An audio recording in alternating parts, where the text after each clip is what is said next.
Դե ես Արցախ մեկնել եմ 2005 թվականի օգոստոսի 23-ի առավոտյան Ոմն առևտրական Օֆելիա Սեյրանի Սամվելի Հոնջանյանի հետ անասնապահության նպատակով։ Սկզբնական շրջանում ամեն ինչ նորմալ է, ամեն ինչ լավ է, մինչև 2007 թվականի մարտի 7-ի օրը։ Մինչ այդ ձեզ վճարել են նորմալ։ Չեմ վճարել եւ պատճառաբանելով նոր բնակարանի, նոր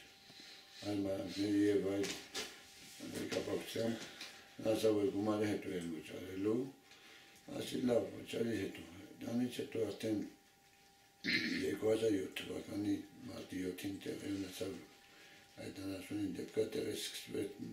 կոնֆլիկտները։ Կորել էր անասունը, հա։ Ինչ կոնկրետ դրանից հետո ինչ եղավ։ Դրանից հետո սկսվեց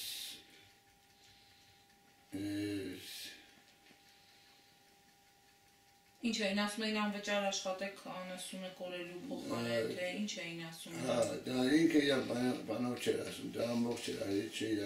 ամուսինն էր, որը սերում է և ալկոհոլի և նասածայքաների հետ և բոլորը